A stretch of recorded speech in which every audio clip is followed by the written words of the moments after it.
ஒருத்தர் மனசுல நிம்மதி இல்லாம உட்கார்ந்திருந்தார். என்ன சார் விஷயம் அப்படின்னு விசாரிச்சேன். அகலக்கால் வச்சுட்டேன், அதுதான் அவதிப்படுறேன்னார். விவரமா சொல்லுங்கன்னு. வீடு கட்டணும்னு ஆரம்பிச்சேன், வேலை பாதியிலேயே நிக்குது, கையில பணம் இல்லை அப்படின்னார். இது மாதிரி ஆசாமிகள் பல பேரை நீங்க பார்த்திருக்கலாம். இவங்கெல்லாம் சுலபமா மன அழுத்தத்துக்கு ஆளாயிடுறாங்க. மன உளைச்சல், அதாவது ஸ்ட்ரெஸ் அப்படின்னு சொல்றோமே, அதுக்கு அடிப்படையான சில காரணங்கள் உண்டு. அதாவது மிகையாக திட்டமிடுதல் அப்படிங்கறதும் ஒரு முக்கியமான காரணம். நடைமுறை சாத்தியம் என்னங்கிறத மனசுல வச்சுக்கிட்டு எந்த திட்டத்தையும் தீட்டணும், அப்பதான் அது சரியா வரும். ரெண்டாவது காரணம் என்ன தெரியுமா? ஒரே நேரத்தில் பல்வேறு செயல்களில் ஈடுபடுறது. தொலைபேசியில பேசிக்கிட்டே கையில் இருக்கிற கடிதத்தை படிச்சுக்கிட்டே எதிரில் உட்காந்துக்கிட்டு இருக்கிறவருக்கும் அப்பப்போ பதில் சொல்லிக்கிட்டு மனசுல பல்வேறு சிந்தனைகளை அப்படியே ஓட விட்டுக்கிட்டு இருக்கிறது, இதுவும் மன அழுத்தத்தை உண்டாக்குது. மூணாவது காரணம், எதிலேயும் வெற்றி மட்டும் எதிர்பார்க்கிற ஒருதலை பட்சமான ஆர்வம்.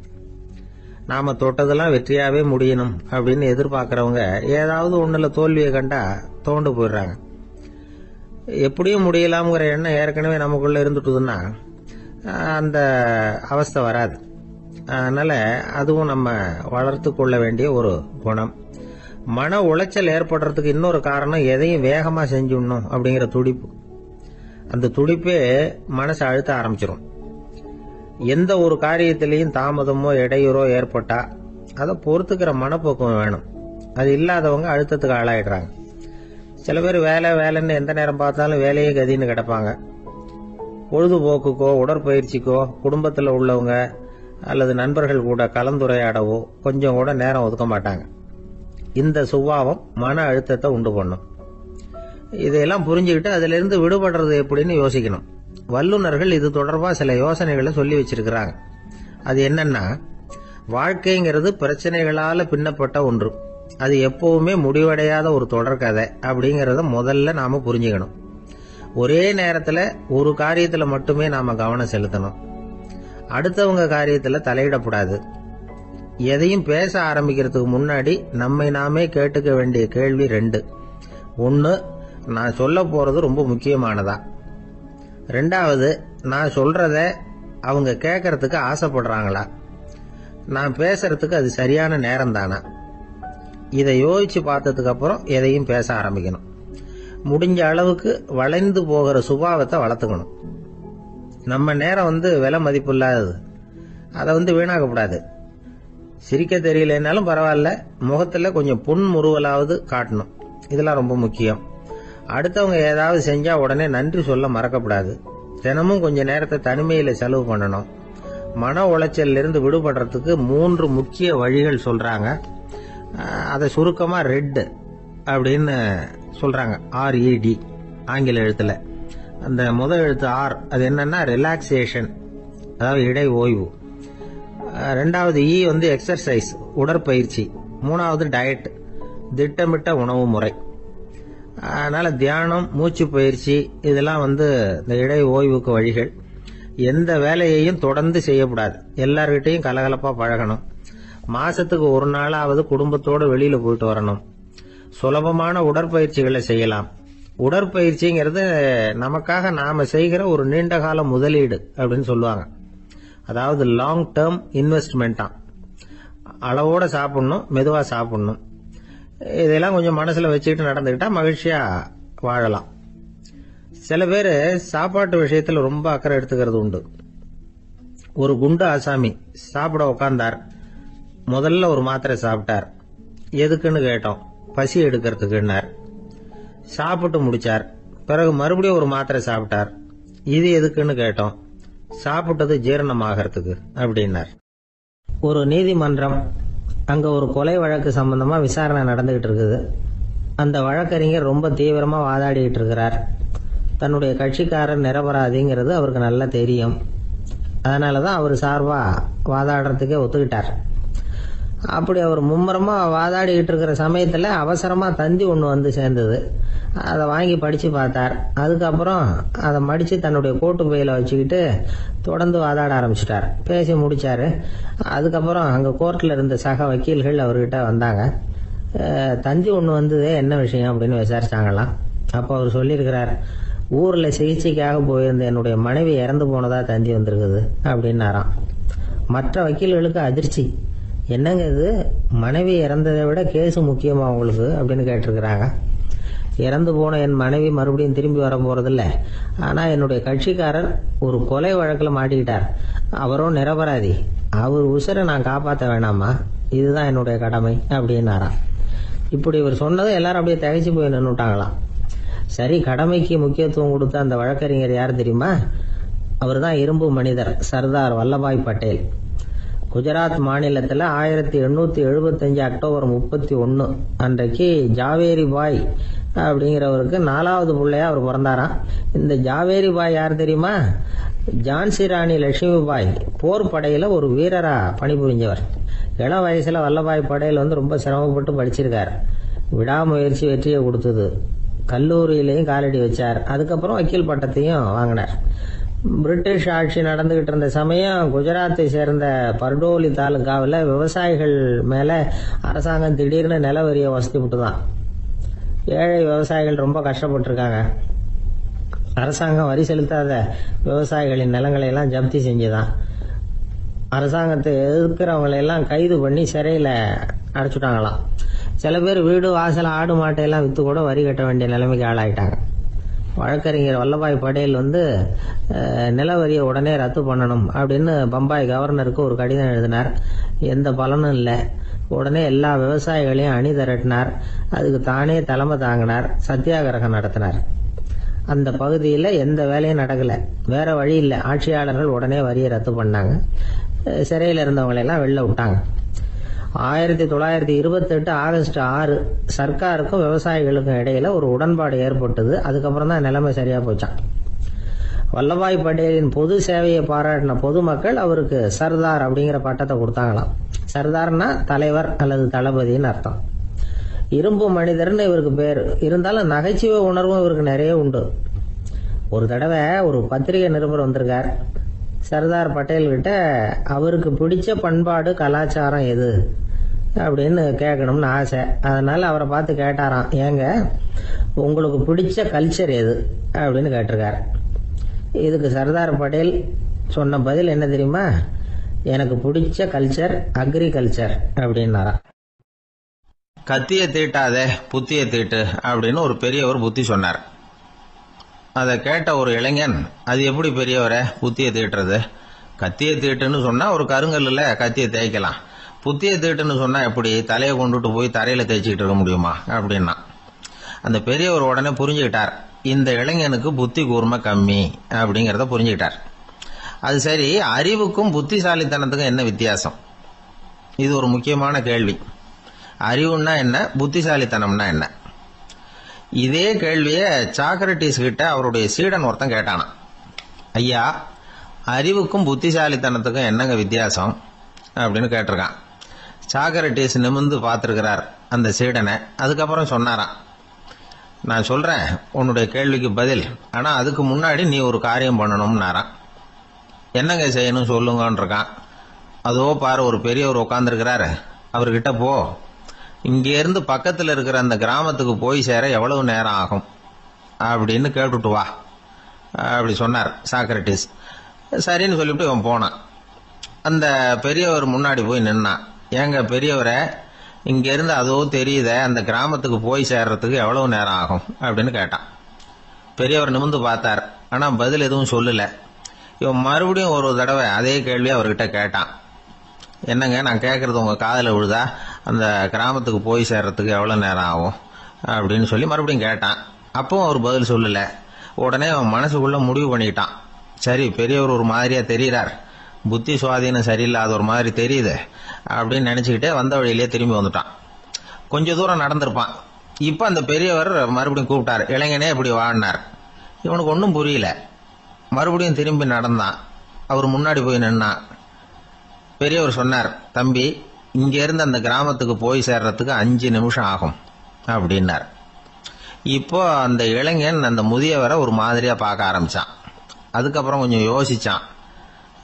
பிறகு அவர்கிட்டே கேட்டுட்டான், ஏங்க பெரியவரை, இதே பதில அப்பவே என்கிட்ட சொல்லியிருக்கலாமே, என்ன திரும்பி போன்னு சொல்லிவிட்டு பாதி தூரம் போனதுக்கு அப்புறம் மறுபடியும் கூப்பிட்டு அதுக்கப்புறம் இப்படி சொல்றீங்களே இது நியாயமா அப்படின்னா பெரியவர் சிரிச்சார்.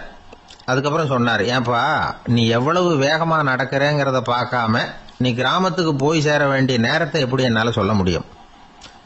அதனாலதான் உன்னை கொஞ்சம் தூரம் நடக்க விட்டு உன்னுடைய நடையின் வேகம், அந்த கிராமம் இருக்கிற தூரம் ரெண்டையும் கணக்கு போட்டு அதுக்கப்புறம் நேரத்தை சொன்னேன்னார். சீடன் தலை குனிந்தான். அப்படியே திரும்பி சாக்ரட்டிஸ் முன்னாடி நின்னான். சாக்ரட்டிஸ் இப்ப சொல்றார், தம்பி அதுக்கு பேர் தான் புத்திசாலித்தனம். இந்த அறிவு கூர்மை எல்லா இளைஞர்களுக்கும் வரணும் அப்படிங்கறதுக்காகத்தான் கத்தியை தீட்டாதே புத்தியை தீட்டு அப்படின்னு பெரியவங்க எல்லாம் சொல்லிட்டு இருக்கிறாங்க. புத்தியை தீட்டுறவங்க எல்லாம் வாழ்க்கையில அறிவாளி ஆறாங்க, தீட்டாதவங்க கோமாளி ஆறாங்க. இதுதான் இன்னைக்கு நடக்கிறது. அதனால அறிவு கூர்மைங்கிறது வேற. இந்த காலத்து ஆசாமி ஒருத்தர் இன்னொருத்தரை பார்த்து கேட்டார், ஏங்க ஒரு விமானம் இங்கேருந்து புறப்பட்டு 2 மணி நேரத்தில் மதுரைக்கு போய் சேருது. நல்லா கவனிங்க, ஒரு விமானம் இங்கேருந்து புறப்பட்டு 2 மணி நேரத்தில் மதுரைக்கு போய் சேருது அப்படின்னா என்னோட வயசு என்னன்னு கேட்டார்.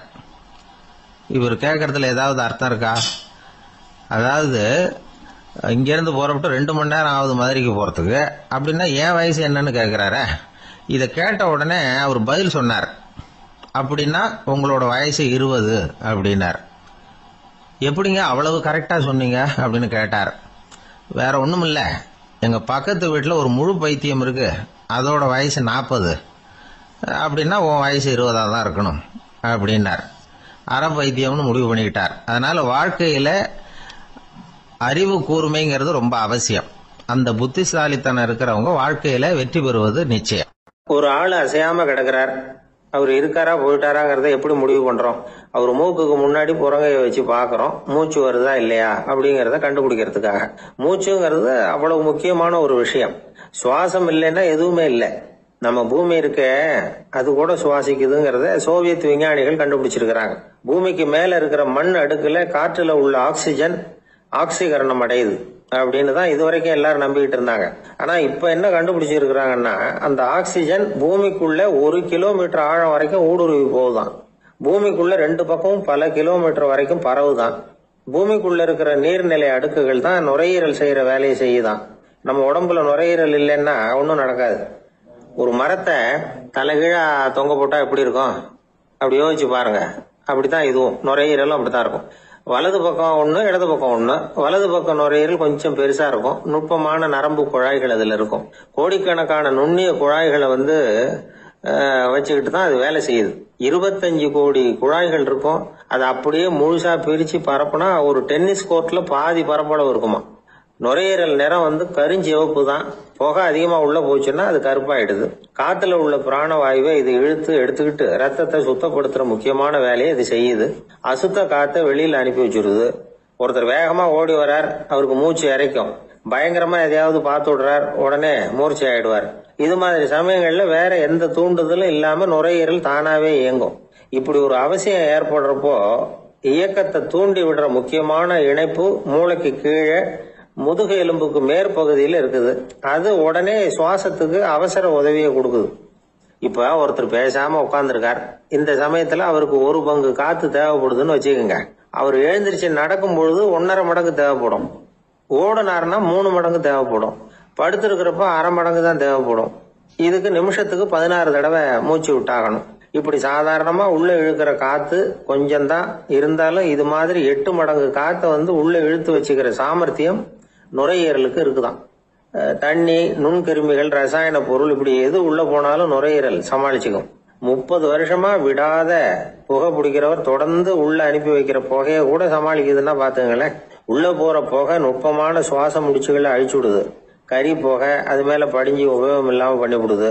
ஆனாலும் தேவைக்கு அதிகமா 8 மடங்கு கூடுதலா சுவாச முடிச்சுகள் நம்ம உடம்புக்குள்ள இருக்கிறதுனால சமாளிக்க முடியுது. சமாளிக்க முடியலன்னா சில சமயம் மூச்சு திணறும். அதை ஒரு எச்சரிக்கையா எடுத்துக்கிட்டு புகை பிடிக்கிற பழக்கத்தை விட்டுடணும். அதுதான் நல்லது. ஆனா அப்படி யாரு விடுறது? இணை பிரியாத 2 நண்பர்கள் இருந்தாங்களாம். 2 பேரும் விடாம சிகரெட் குடிக்கிறவங்க. அதுல ஒருத்தன் செத்து போட்டான். இன்னொருத்தன் அதுக்கப்புறம் 2 சிகரெட்டா குடிக்க ஆரம்பிச்சானா. ஏன் இப்படி பண்றேன்னு கேட்டிருக்காங்க. நான் 1 சிகரெட்டு தான் குடிக்கிறேன், செத்து போன என்னுடைய ஃப்ரெண்டு இருக்கானே செத்து போனவன், அவனுக்காக இன்னொரு சிகரெட்டு குடிக்கிறேன் அப்படின்னு நானா. இது ரொம்ப ஆபத்து, விட்டுடு அப்படின்னு சொல்லியிருக்காங்க. சரின்னு ஒத்துக்கிட்டான். ஆனா அதுக்கப்புறமும் ஒரு சிகரெட் வீதமா குடிச்சுக்கிட்டே இருந்தான். சிகரெட் பழக்கத்தை நீ இன்னும் விடலையான்னு கேட்டாங்களாம். அந்த பழக்கத்தை நான் எப்பவும் விட்டுட்டேன், இப்ப நான் குடிக்கிறது என் ஃப்ரெண்டுக்காக அப்படின்னு நானும். இவங்கெல்லாம் எப்படி திருந்துறது? ஒரே ஒரு ஊர்ல ஒரு அம்மா இருந்தாங்க. அந்த அம்மாவுக்கு ஒரே ஒரு பிள்ளையாண்டான். அவனுக்கு ரொம்ப அக்கறையோட கல்யாணம் பண்ணி வச்சாங்க. கல்யாணம் முடிஞ்சதும் மருமக பொண்ணு வீட்டுக்கு வந்து சேர்ந்தது. அப்பாடா, என் கடமை முடிஞ்சது, இனிமே அக்கடான்னு எங்கேயாவது ஒரு மூலையில படுத்து கிடக்கலாம் அப்படின்னு நினைச்சாங்க அந்த அம்மா. ஆனா நினைக்கிறபடி எங்க நடக்குது? அதுக்கப்புறம் தான் பிரச்சனையே ஆரம்பமாச்சு. மருமகள் குணம் சரியில்லை, ஒரு மாதிரி. அந்த பொண்ணு வீட்டுக்கு வந்ததுமே முதல் வேலையா மாமியாரை பார்த்து, அதுதான் நான் வந்துட்டேன்ல, இனிமே உங்களுக்கு என்ன வேலைங்க, புறப்பட வேண்டியது தானே, காசி ராமேஸ்வரம்னு எங்கேயாவது போங்க அப்படின்னுட்டு தான். மாமியார் பார்த்தாங்க, கொஞ்சம் யோசனை பண்ணாங்க. இந்த பாருமா, நீ இப்படி சொல்றதுக்கு முன்னாடியே வீட்டை விட்டு புறப்படணுங்கிற முடிவுக்கு நான் வந்துட்டேன். வீட்டை மட்டும் இல்ல, இந்த உலகத்தை விட்டே கூட போறதுக்கு தயாரா இருக்கிறேன். ஆனா ஒரே ஒரு விஷயத்துக்காக என் உயிரை கையில பிடிச்சிக்கிட்டு இருக்கிறேன் அப்படின்னாங்களாம். என்ன விஷயம்னு கேட்டது இந்த மருமக பொண்ணு. வேற ஒண்ணும் இல்ல, என் பிள்ளைக்கு கல்யாணம் பண்ணி வச்சுட்டேன். ஒரு பேர புள்ள பிறந்து அதை என் கண்ணால பாத்துட்டேன்னா நான் எங்க வேணும்னாலும் போறதுக்கு தயாரா இருக்கிறேன் அப்படின்னாங்களாம் அந்த மாமியார். மாமியார் இப்படி சொல்றதுலயே நியாயம் இருக்கிறதாக பட்டுது அந்த பொண்ணுக்கு. சரி, அப்படியே இருந்து பார்த்துட்டு போகலாம் அப்படின்னு அனுமதி கொடுத்தது. கொஞ்ச காலத்துல ஒரு பேரன் பிறந்தான். அந்த அம்மாவும் பேரனை கண்ணால பாத்துட்டாங்க. சரி, பேரனை பார்த்தாச்சுல்ல, இனிமே புறப்பட வேண்டியது தானே அப்படின்னது மருமக பொண்ணு. மாமியார் பார்த்தாங்க, நீ சொல்றது சரிதாம்மா, அதுல ஒன்றும் தப்பு இல்லை. என்னோட பேரன் உங்களை அம்மா அப்பான்னு கூப்பிடுறத என் காது குளிர கேட்டுட்டு போயிடுறேனே அப்படின்னாங்களாம். சரி, அந்த ஆசையை நிறைவேறட்டும் அப்படின்னு காத்துக்கிட்டு இருந்தாங்க. பேரன் வளர்ந்தான், நடந்தான், பள்ளிக்கூடம் போனா, பெரியவனானா. மருமக பொண்ணு மறுபடியும் மாமியாரை விரட்ட ஆரம்பிச்சுட்டுது, இன்னும் புறப்புள்ளையான்னு. இதை பாருமா, இது வரைக்கும் இருந்துட்டேன். பேரனோட கல்யாணத்தையும் கண்ணால பார்த்தாதான் இந்த கட்டை வேகும் போல இருக்குது அப்படின்னு சொல்லி ஒரு மாதிரியா பேச ஆரம்பிச்சாங்க. இதுவும் நியாயமான ஆசையா தான் போட்டுது அப்படின்னு அது யோசிச்சிருக்கு அந்த பொண்ணு. சரின்னு அதுக்கும் ஒத்துக்கிட்டது. உடனே பேரனுடைய கல்யாணமும் முடிஞ்சது ஒரு வழியா. இனிமே ஒரு நொடி கூட இங்க இருக்கக்கூடாது, புறப்படுங்க அப்படின்னு மாமியாரை விரட்டிச்சான் அந்த பொண்ணு.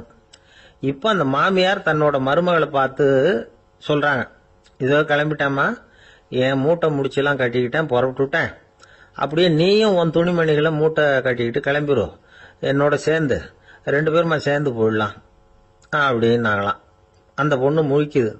முழிக்காதே, உனக்கும் ஒரு மருமக வந்துட்டா, இனிமே நீயும் ஒரு மாமியார் தானே, உனக்கும் இனிமே இங்க வேலை இல்லை, புறப்படு அப்படின்னாங்களாம். அப்பதான் அந்த பொண்ணு சிந்திக்க ஆரம்பிச்சுதான், தன்னோட தவறு புரிஞ்சுதான். இந்த தகவலை கேட்டுட்டு இருக்கிற மருமகள்லாம் இதை பத்தி கொஞ்சம் யோசிச்சு பார்க்கணுங்கிறதுக்காகத்தான் இதை சொல்றோம் மாமியார்கள் சார்பா. கொஞ்ச நாளைக்கு முன்னாடி ஒரு பொண்ணை பார்த்து பேசுற சந்தர்ப்பம் கிடைச்சது ஒரு கல்யாண வீட்டுல. அந்த பொண்ணு சொல்லிச்சு, சார், எனக்கு கல்யாணம் ஆகி 15 வருஷம் ஆகுது, நான் மாமியார்கிட்ட சண்டை போட்டதே இல்லை அப்படின்னு ரொம்ப அடக்கமா சொல்லிச்சு. அது எப்படிமா சாத்தியமாச்சுன்னு கேட்டோம். எனக்கு கல்யாணம் ஆகி 15 வருஷம் தான் ஆச்சு, ஆனா என் மாமியார் செத்து போய் 20 வருஷத்துக்கு மேல ஆயிட்டுது அப்படின்னுது. ஒரு நண்பர் வந்தார், ரொம்பவும் இறுக்கமா உடை அணிஞ்சிருந்தார். அதாவது ஆடைக்குள்ள அவர் மாட்டிக்கிட்டு இருந்தது மாதிரி தெரிஞ்சது. ஏன் துணி குறைச்சலா எடுத்துட்டீங்களா அப்படின்னு கேட்டோம். இல்லைங்க, எனக்கு எப்பவுமே இறுக்கமா உடை அணியறது தான் பிடிக்கும் அப்படின்னார்.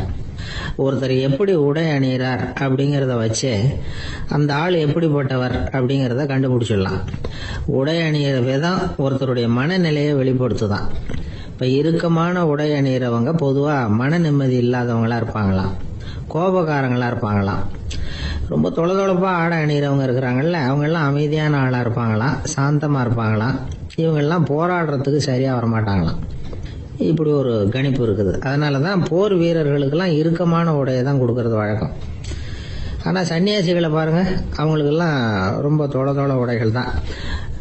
அவங்கெல்லாம் டைட் பேண்ட் போட்டுக்கிட்டு நிக்க மாட்டாங்க சன்னியாசிகள்லாம்.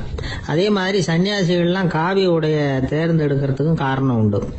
பல ஆண்டுகள் சோதனை செஞ்சு பார்த்துட்டு தான் சன்னியாசத்துக்கு காவி தான் சரி அப்படின்னு முடிவு பண்ணியிருக்கிறாங்க. இப்ப பௌதிக விஞ்ஞானப்படியும் அதுதான் சரி. அதாவது சூரிய ஒளியில 7 வண்ணங்கள் உண்டு.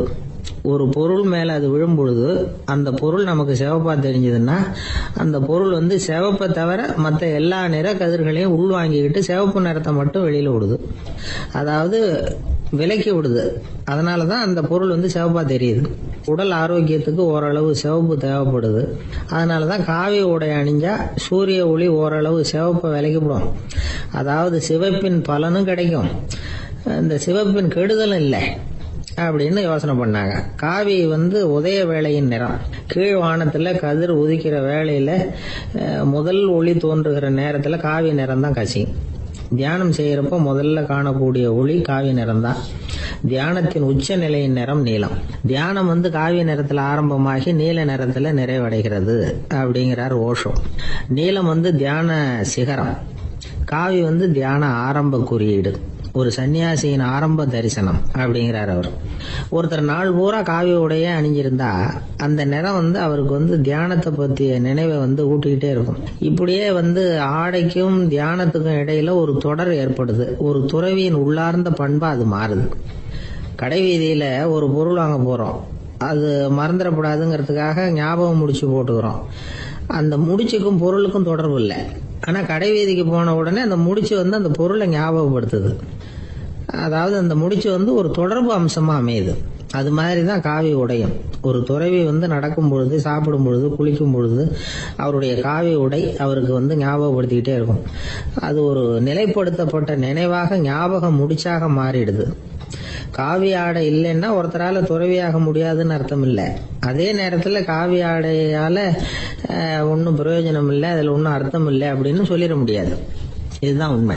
இவ்வளவு தூரம் காவி ஆடையை பத்தி சொல்றதுனால எல்லாரும் சன்னியாசியா போடுங்க அப்படின்னு நாம சொல்றதாக யாரும் நினைச்சிடக்கூடாது. மனசுக்கும் நிறத்துக்கும் உள்ள சம்பந்தத்தை தெரிஞ்சுக்கிறதுக்காகத்தான் இவ்வளவும். நமக்கு தெரிஞ்ச நண்பர் ஒருத்தர் இருக்கிறார், ஆபீஸ்ல வேலை பார்க்கிறவர். ஒவ்வொரு மாசமும் 20ஆம் தேதிக்கு பிறகு அவரை போய் பாத்தீங்கன்னா காவி உடை அணிஞ்சுக்கிட்டு, கண்ணை மூடிக்கிட்டு, கை ரெண்டையும் விரிச்சு வச்சுக்கிட்டு தியானத்திலேயே உட்காந்துருப்பாரு. ஏன் இப்படி பண்றீங்கன்னு கேட்டேன். அதாவது 20ஆம் தேதிக்கு பிறகு என் கையில ஒரு பைசா கூட கிடையாது, ஒரு சன்னியாசி லெவல்ல இருக்கிறேன், என்கிட்ட எதுவும் செலவுக்கு கேட்காத அப்படின்னு என் மனைவிக்கு நான் சூக்கா உணர்த்துறதுக்காக அப்படி உட்காந்துருப்பேன் அப்படின்னு விளக்கம் கொடுக்கிறார் அவர். ஒரு ஊர்ல ஒரு கோயில் இருந்தது, ரொம்ப பழைய கோயில். உள்ள போறதுக்கே பயமா இருக்கும், எந்த நேரத்துல இடிஞ்சு விழுந்துருமோ அப்படிங்கிற பயம். அப்படி இருந்ததுனால யாரும் துணிஞ்சு சாமி கும்பிடுறதுக்கு அங்க போறதில்ல. கோயிலுக்கு வர்ற கூட்டம் கொஞ்சம் கொஞ்சமா குறைய ஆரம்பிச்சுட்டுது. கோயில் நிர்வாகிகள் எல்லாரும் கூடி உட்காந்து பேசினாங்க. என்ன பண்ணலாம்னு யோசனை பண்ணாங்க. எந்த இடம் மோசமா இருக்கோ அந்த இடத்த பழுது பார்த்தாங்க. அங்க எங்க வர்ணத்தை பூசி கொஞ்சம் அழகுபடுத்தி பார்த்தாங்க. ஏதோ இந்த ஊர்ல கோயில்னு ஒண்ணு இருக்கு, அது மக்களுக்கு தெரியணும் அப்படிங்கிறதுக்காகத்தான் அப்படிலாம் பண்ணாங்க. இருந்தாலும் கோவில் இருக்கிற நிலைமை மக்களுக்கு தெரியும், அதனால அங்க வர்றது குறைச்சிக்கிட்டாங்க அவங்க. ஒரு கட்டத்துல யாருமே வர்றதில்லை, நிலைமை அந்த அளவுக்கு ஆயிட்டுது. மறுபடியும் கோவில் நிர்வாகிகள் கூட்டம் நடந்தது. இந்த கூட்டம் கூட கோயிலுக்கு உள்ள நடக்கல, இடிஞ்சு விழுந்துருமோங்கிற பயம். அதனால வெளியில தான் உட்காந்து கூட்டத்தை நடத்தினாங்க. ஏன்னா உள்ள போறதுக்கு அவங்களுக்கும் துணிச்சல் கிடையாது, எந்த நேரமும் விழுந்துரும் போல இருந்தது. அது வழியா போறவங்க கூட வேகமா அந்த இடத்த கடந்து போக ஆரம்பிச்சிட்டாங்க. கோவில் நிர்வாகிகள் வெளியில உட்காந்து கூட்டம் போட்டாங்க இல்லையா, அந்த கூட்டத்துல 4 தீர்மானங்களை நிறைவேற்றினாங்க. அது என்ன 4 தீர்மானம்னா, முதல் தீர்மானம், இந்த கோவிலை இடிப்பது அப்படிங்கிற முடிவை இந்த கமிட்டி மிகவும் வருத்தத்துடன் ஏற்றுக்கொள்ளுகிறது அப்படின்னு நிறைவேற்றினாங்க. இதுக்கு பதிலா இன்னொரு கோவிலை உடனடியாக கட்டி முடிச்சுடணுங்கிறது 2வது தீர்மானம். 3வது தீர்மானம் என்ன தெரியுமா, பழைய கோவிலின் கதவுகள், அதிலிருந்து பிரிச்சு எடுக்கிற செங்கல், இதையே புது கோவில் கட்டுவதற்கு பயன்படுத்தி கொள்ள வேண்டியது. பழைய கோவில் இருந்த மாதிரியே அதே வடிவத்துல புது கோவிலையும் கட்ட வேண்டியது. பழைய கோவிலின் அஸ்திவாரத்தை அப்படியே வச்சுக்கிட்டு அதுக்கு மேல நாம கோயிலை கட்டிக்க வேண்டியது. இதுதான் 3வது தீர்மானம். இதையும் கமிட்டி முழு மனசோட ஏத்துக்கிட்டது. இது வரைக்கும் சரி. இப்ப அந்த கமிட்டி 4வதா ஒரு முக்கியமான தீர்மானத்தை கொண்டுகிட்டு வந்து அதையும் ஏகமனதா நிறைவேற்றி விட்டது. அது என்ன தீர்மானம்னா, புதிய கோவில் கட்டி முடிக்கிற வரைக்கும் பழைய கோவிலை இடிக்கிறதில்லை அப்படிங்கிற தீர்மானம். எப்படி இருக்குது பாருங்க இது. பழசை இடிக்காத வரையில அதே இடத்துல புதுசா எப்படி கட்ட முடியும்? பல விஷயங்கள்ல நாம நடந்துகிற முறையும் இப்படிதான் இருக்குதான். வாழ்க்கையில முன்னேறணும்னு ஆசைப்படுவோம், அதே நேரத்துல அந்த முன்னேற்றத்துக்கு எது தடையா இருக்கோ அதை விட்டு விடுறதுக்கும் மனசு வராது. வெளிநாட்டுல ஒரு பெரிய விருந்து நடந்துகிட்டு இருந்துதான். எல்லாரும் மது கோப்பையும் கையுமா அலைஞ்சுகிட்டு இருக்கிறாங்க. ஒருத்தர் மட்டும் கையில எதுவும் இல்லாம ரொம்ப நல்ல பிள்ளையா சாதுவா ஒரு ஓரமா தனியா உட்கார்ந்துருக்கிறார். அவர்கிட்ட நெருங்கி வாங்க மது சாப்பிடலாம் அப்படின்னு கூப்பிட்டாங்களாம். என்ன வற்புறுத்தாதீங்க, நான் என் மனசுக்குள்ள உறுதியா தீர்மானம் பண்ணிவிட்டேன் அப்படின்னாராம். என்ன தீர்மானம் பண்ணியிருக்கீங்க அப்படின்னு கேட்டிருக்காங்க. ஏற்கனவே முழு போதையில் இருக்கும் பொழுது மறுபடியும் மது கோப்பையை தொடறதில்லை அப்படின்னு தீர்மானம் பண்ணியிருக்கேன் அப்படின்னாராம். நாட்டுல நல்லவங்க ஒருத்தர் 2 பேர் இருக்கிறதுனால தாங்க மழையே பெய்யுது அப்படின்னு சொல்றது உண்டு. நல்லார் ஒருவர் உளரேல் அவர் பொருட்டு எல்லாருக்கும் பெய்யும் மழை. சில சமயம் ரொம்ப பேர் திடீர்னு நல்லவங்களா ஆயிடுவாங்க போல இருக்கு. அதனாலதான் விடாம பேய் மழையா கொட்டி தீர்த்துடுது. எல்லாரும் நல்லவங்களாயிட்டா உலகமே தாங்காது போல இருக்க. அப்பப்ப ஒருத்தர் 2 பேர் நல்லவங்களாகணும், அப்பதான் சீரா மழை பெய்யும். மாசத்துக்கு 3 பேர் நல்லவங்களானா மாதம் மும்மாரி பொழியும். இதெல்லாம் வேடிக்கை பேச்சு. இப்போ இதெல்லாம் ஒரு பக்கம் இருக்கட்டும், இப்போ விஷயத்துக்கு வருவோம். ஒரு கும்பல்ல நல்லவன் யாரு அப்படிங்கறத எப்படி கண்டுபிடிக்கிறது? இதுக்கு ஒரு வேடிக்கை கதை உண்டு. என்னுடைய நண்பர் ஒருத்தருக்கு அவங்க பாட்டியம்மா சொன்ன கதையா அது.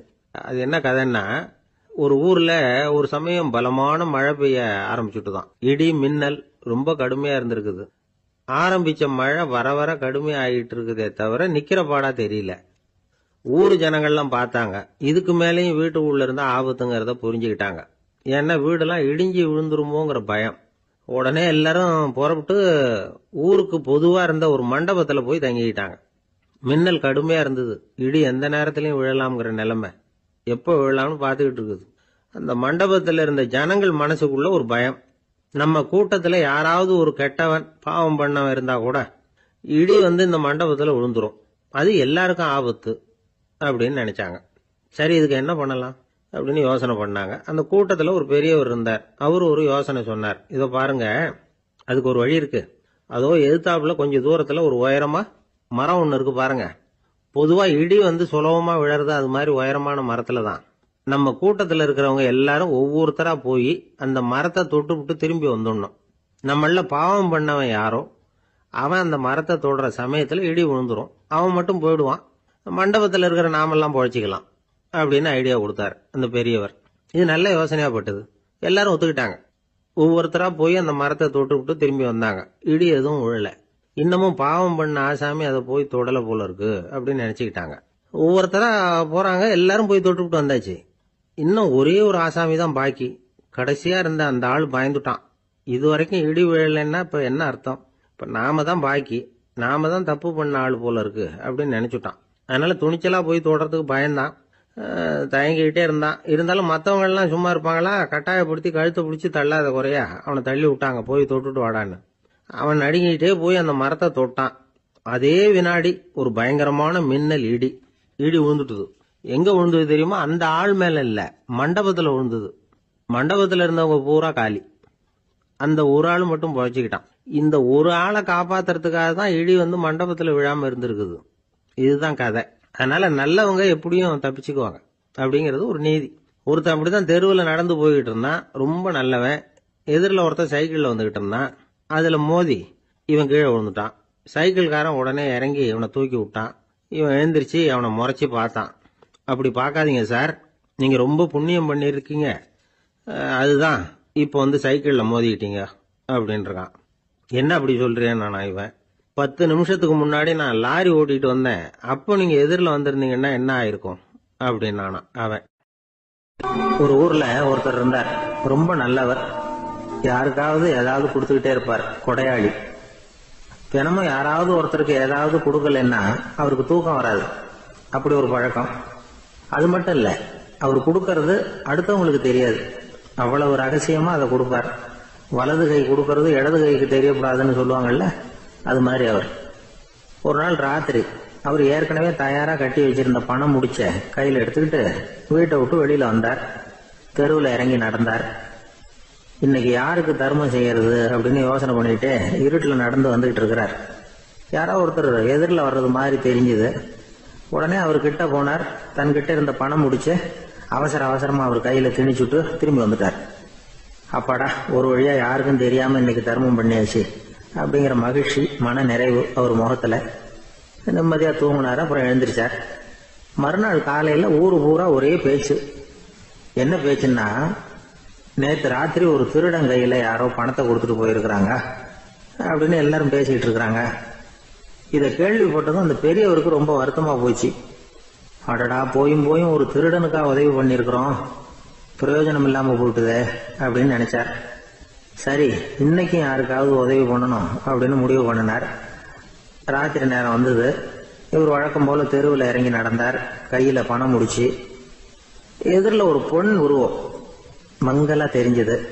இவர் உடனே அந்த பெண் கிட்ட பணத்தை கொடுத்துட்டு திருப்தியா திரும்பி வந்துட்டார்.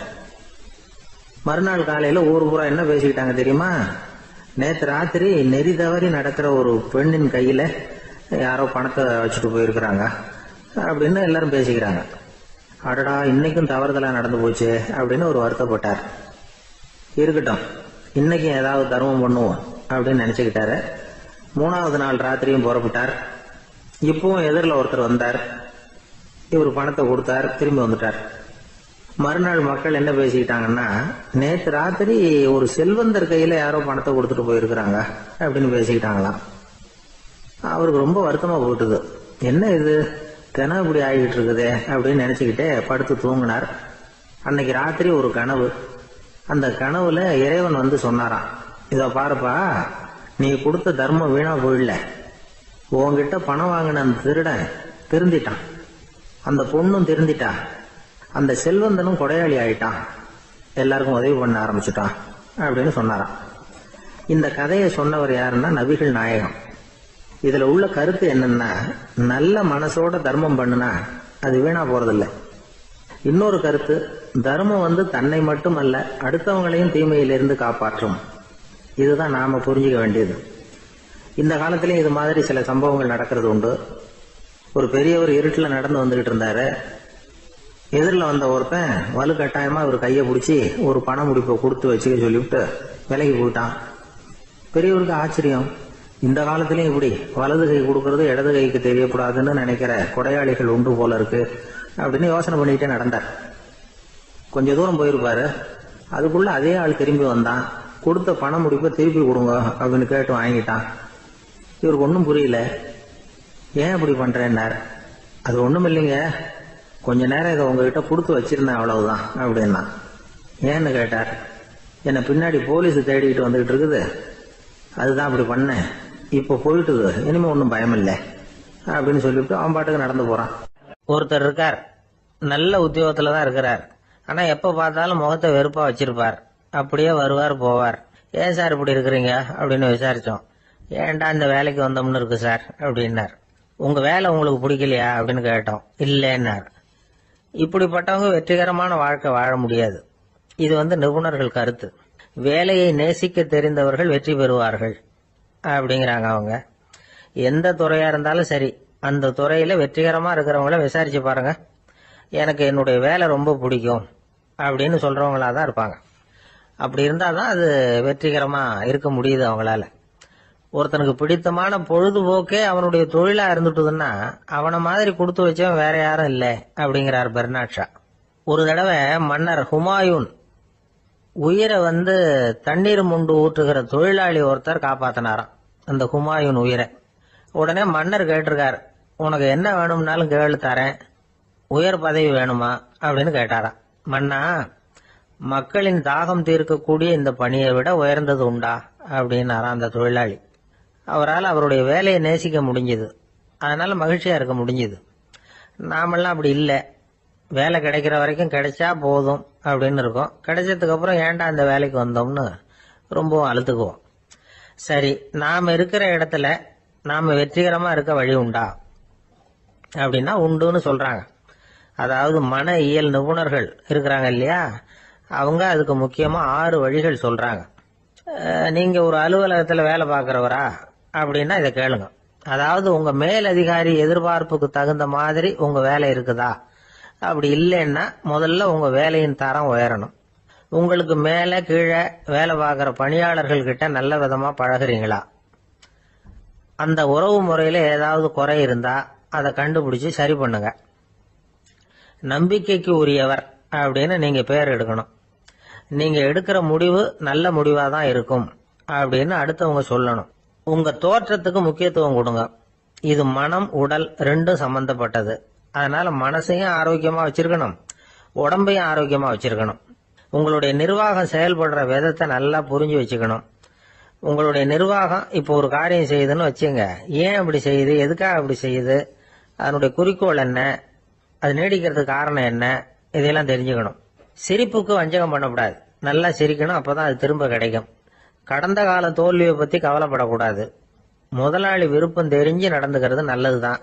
அதுக்காக காக்கா பிடிக்கணுங்கிற அவசியம் இல்லை. உங்களுக்கு ஒரு பொறுப்பான வேலை கிடைக்குது, உடனே சத்தம் குழப்பம் அப்படின்னு சூழ்நிலையை இறுக்கமா ஆக்கிடக்கூடாது. எந்த சூழலையும் இயல்பா கையாளக்கூடியவர் அப்படிங்கறத காட்டணும். இதெல்லாம் உங்கள் துறையில நீங்கள் வெற்றி பெற நிபுணர்கள் சொல்ற யோசனைகள். இவ்வளவு விவரமும் சொல்லிவிட்டு ஒருத்தரை பார்த்து கேட்டோம், இப்ப சொல்லுங்க, நீங்க செய்யற வேலை உங்களுக்கு பிடிச்சிருக்குதா அப்படின்னா. ரொம்ப ரொம்ப பிடிச்சிருக்குது அப்படின்னார். சரி, என்ன செஞ்சிட்டு இருக்கிறீங்க அப்படின்னு கேட்டோம். சும்மா தான் இருக்கிறேன் அப்படின்னார் அவர். ஒருத்தர் ரொம்பவும் மகிழ்ச்சியா வந்துகிட்டு இருந்தார். என்ன விஷயம்னு விசாரிச்சேன். நான் தோத்து போயிட்டேன், அதுதான் மனசுக்கு மகிழ்ச்சியா இருக்கு அப்படின்னார். எனக்கு இது ரொம்ப ஆச்சரியமா போச்சு. இந்த உலகத்துல தோத்து போறவங்க யாரும் மகிழ்ச்சியா இருக்கிறது இல்ல. அப்படி இருக்கிறப்ப இவர் இப்படி சொல்றாரு, எங்க தோத்து போனீங்கன்னு கேட்டேன். அதுக்கப்புறம் தான் அவர் விவரமா சொன்னார். என்னோட 5 வயசு குழந்தையோட நான் விளையாடிக்கிட்டு இருந்தேன். அந்த விளையாட்டுல என் குழந்தை ஜெயிச்சுட்டுது, நான் தோத்து போயிட்டேன் அப்படின்னார் ரொம்ப உற்சாகமா. நான் யோசிச்சு பார்த்தேன். அதாவது நாம சின்ன குழந்தையா இருக்கிறப்போ எந்த விளையாட்டுல கலந்துகிட்டாலும் அதுல நாம தான் ஜெயிக்கணும்னு ஒரு வெறி நமக்குள்ள இருக்கும். நம்மளை எதிர்த்து விளையாடுறவர் நல்லவரா கெட்டவரா, பெரியவரா சின்னவரா அப்படிங்கறதெல்லாம் முக்கியம் கிடையாது. அவர் தோத்து போகணும், நாம ஜெயிக்கணும், அதுதான் முக்கியம்.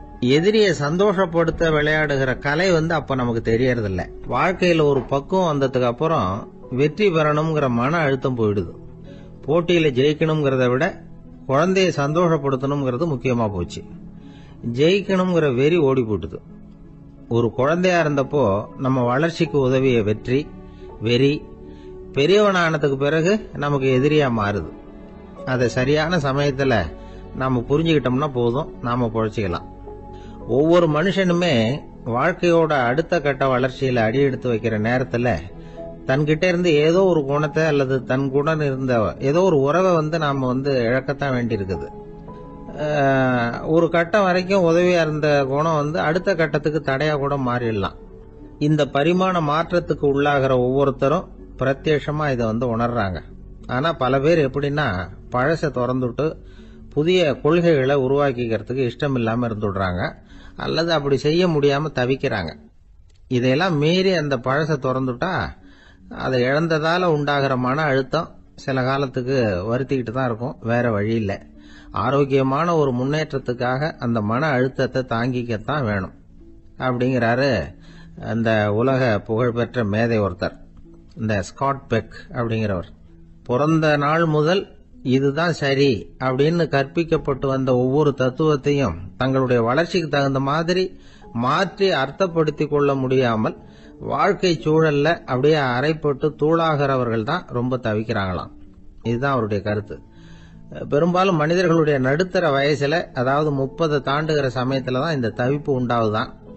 இததான் மேற்கத்திய நாடுகள்ல அடிக்கடி மிட் லைஃப் கிரைசிஸ் அப்படின்னு சொல்றாங்க. அப்பப்போ பழசையெல்லாம் தொலைச்சு விட்டு புதுசா பிறக்கிறதுக்கு கத்துக்கணும். ஒவ்வொரு நிமிஷத்தையும் அந்த நிமிஷத்துக்கு ஏற்ற சித்தாந்தம் கொண்டவர்களாக சந்திப்போம் அப்படிங்கிறார் அந்த உளவியல் நிபுணர்.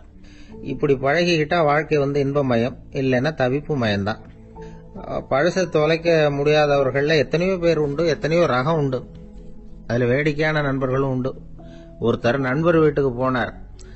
அவரு ஏதோ இனிப்பு பலகாரம் கொடுத்து சாப்பிட சொல்லியிருக்கிறாங்க அவங்க வீட்டுல.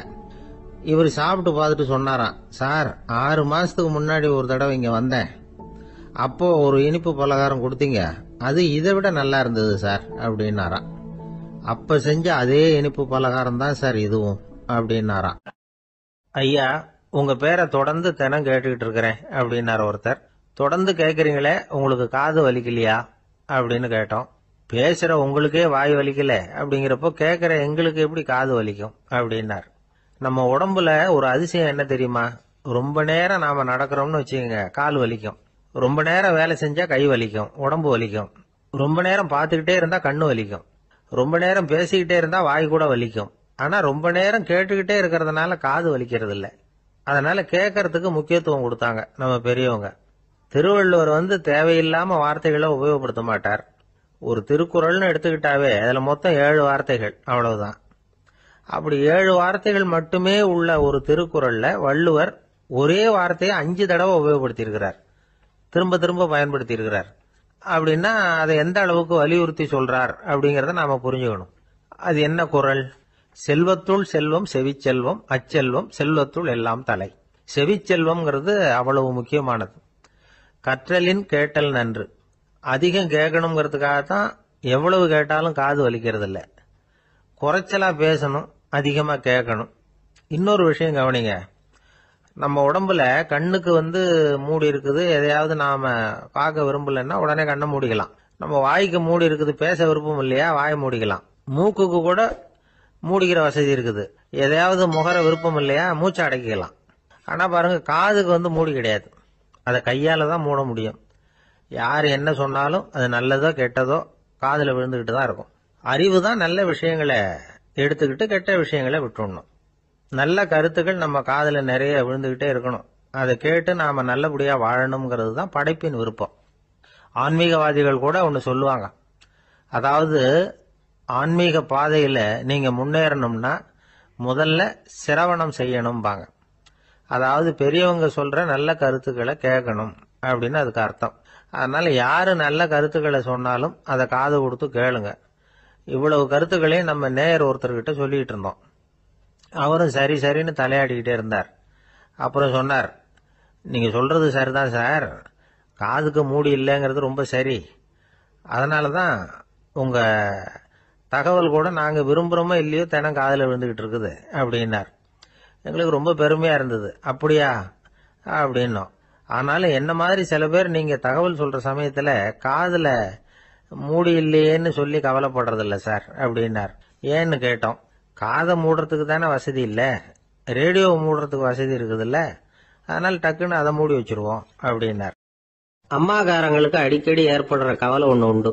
அதாவது குழந்தை சரியா சாப்பிட மாட்டேங்குதே அப்படிங்கிற கவலை. இவங்கெல்லாம் ஒரு விஷயத்த நல்லா புரிஞ்சுக்கணும். குழந்தைகள்ங்கிறவங்க பெரியவங்க மாதிரி இல்ல. அவங்க கடிகாரத்துல மணியை பார்த்துட்டு சாப்பிடுறதுக்கு உட்கார்ற ரகம் கிடையாது. பசிச்சா சாப்பிடுவாங்க, இல்லைன்னா விளையாடுவாங்க அல்லது தூங்குவாங்க. அது புரியாம அவங்கள கட்டாயப்படுத்தி அல்லது மிரட்டி சாப்பிட வைக்கிறது ரொம்ப தப்பு. ஒரு 8 மாச குழந்தைக்கு 3 மணி நேரத்துக்கு ஒரு தடவை பசிக்கும். அந்த நேரம் பார்த்து சாப்பாடு கொடுத்தா அடம் பண்ணாம அது பாட்டுக்கு சாப்பிட்டுரும். அதே குழந்தைக்கு 1 வயசு ஆகிறப்போ 4 மணி நேரத்துக்கு ஒரு தடவை பசிக்கும். இந்த வயசுல இயற்கையாவே பசி குறைஞ்சிருக்கும். அது புரியாம என் குழந்தை முன்னாடி மாதிரி இப்ப சரியா சாப்பிட மாட்டேங்கிறான் அப்படின்னு சில பேர் டாக்டர் கிட்ட போய் சொல்லிக்கிட்டு இருப்பாங்க. இன்னொரு விஷயம், ஒரு குழந்தைக்கு வயசு அதிகமாகிற வேகத்துக்கு உடம்பு எடையும் அதிகமாகிக்கிட்டே போவாது. உடம்பு எடை அதிகமாகிற வேகம் குறைஞ்சிக்கிட்டே வரும். 6 மாச குழந்தைக்கு ஒரு வாரத்துல 150 கிராம் எடை கூடும். ஒரு வயசுல வாரத்துக்கு 71 கிராம் எடை கூடும். இது புரியாம அதிகமா சாப்பாட்டை கொடுத்து குழந்தைய கஷ்டப்படுத்தக்கூடாது. ஏன்னா அளவுக்கு மீறின உணவு அஜீரணத்தை உண்டு பண்ணிவிடும். குழந்தைக்கு ஒரு தட்டுல கொஞ்சமா ஆகாரத்தை வச்சு கொண்டுட்டு போய் கொடுக்கணும். மலை மாதிரி குவிச்சு வச்சா அதை பார்த்ததுமே பசி அடங்கி போயிடும். அடிச்சு மிரட்டி பயமுறுத்தி குழந்தைய சாப்பிட வைக்கிற பழக்கம் இருக்கு பாருங்க, அதுக்கு ஃபுட் ஃபோர்சிங் அப்படின்னு பேரு. இப்படி பண்ணுனா குழந்தைக்கு சாப்பாட்டுல விருப்பம் குறைஞ்சிரும், அதை கண்டாவே வெறுக்க ஆரம்பிச்சிரும். அது மாதிரி உளம் சார்ந்த பசி குறைவு, சைக்கோஜெனிக் அனோரெக்சியா, அது ஏற்படுமா. சாப்பாடுங்கிறதே ஒரு தண்டனை மாதிரி தோணும். குழந்தைகளுக்கு பிடிச்ச மாதிரியான ஆகாரத்தை கொடுக்கணும். சத்து அதிகம் இருக்குங்கிறதுக்காக அதுக்கு பிடிக்காத ஆகாரத்தை கொடுத்து கட்டாயப்படுத்தக்கூடாது. குழந்தைகளுக்கு 2 வயசு ஆகிறப்போ இயற்கையாவே எதிர்மறை குணம் உண்டாகும். அதாவது அந்த எதிர்மறையா பேசுறது. இது மாதிரி சமயங்கள்ல நாம என்ன சொல்றோமோ அதுக்கு நேர்மாறா நடந்துக்கும். ஏட்டிக்கு போட்டி. சாப்பிட சொன்னா விளையாட போவோம், விளையாட சொன்னா சாப்பாடு கேட்கும். இதை புரிஞ்சுக்கிட்டு நடந்துக்கணும். குழந்தை சொன்ன பேச்ச கேட்கலேன்னு கோவப்படக்கூடாது. குழந்தை வளர வளர பிடிவாத குணம் வர்றது சகஜம். கேட்டதை வாங்கி கொடுத்தாதான் சாப்பிடுவேன் அப்படின்னு பிடிவாதம் பண்ணும். வாங்கி கொடுத்து விடுறதுதான் உத்தமம். நீங்களும் அதுகிட்ட பிடிவாதம் பண்ணிட்டு இருக்க கூடாது. ஏன்னா கேட்டது கிடைக்கலையேங்கிற ஏமாற்றம் கூட குழந்தையோட பசியை குறைச்சிரும். கேட்டது கிடைச்சுட்டா பசி அதிகமாகும், கொடுத்ததை மளமளன்னு சாப்பிட்றோம். குழந்தைகளுக்கு கண்ட கண்ட நேரத்துல சாப்பிடறதுக்கு எதையாவது வாங்கி கொடுத்துக்கிட்டு இருந்தா சாப்பாட்டு நேரத்துல சாப்பிடாம அடம் பண்ண ஆரம்பிச்சிடும். பள்ளிக்கூடம் போற பிள்ளைங்க காலை உணவை சரியா சாப்பிட மாட்டாங்க. அச்சம், அவசரம், பரபரப்பு இதெல்லாம் தான் காரணம். பள்ளிக்கு புறப்படுறதுக்கு ஒரு 3/4 மணி நேரத்துக்கு முன்னாடியே சாப்பாடு போட்டுருங்க, அது சரியா போடும். படிக்கிற குழந்தைகள் உடல் சோர்வு, மனச்சோர்வு இது காரணமா கூட சாப்பிட மறுக்கிறது உண்டு. இப்போ உதாரணமா சாயந்தரம் விளையாடி விட்டு வீட்டுக்கு வந்ததும் சாப்பிட சொன்னா வேணாம்பாங்க. இது உடல் சோர்வு. ரொம்ப நேரம் வீட்டு பாடங்களை செஞ்சு முடிச்ச கையோட சாப்பிட சொன்னாலும் அவங்களால சரியா சாப்பிட முடியாது. இது உளச்சோர்வு, அதாவது மனச்சோர்வு. இதை தவிர குழந்தைகளுக்கு உடல் நல குறைவு ஏற்பட்டா கூட சாப்பிட மறுக்கிறது உண்டு. சில மருந்து மாத்திரைகள் கூட பசியை குறைச்சிரும். அதனால சரியா தெரிஞ்சுக்கிட்டு குழந்தைகளை சாப்பிட வைக்கணும்.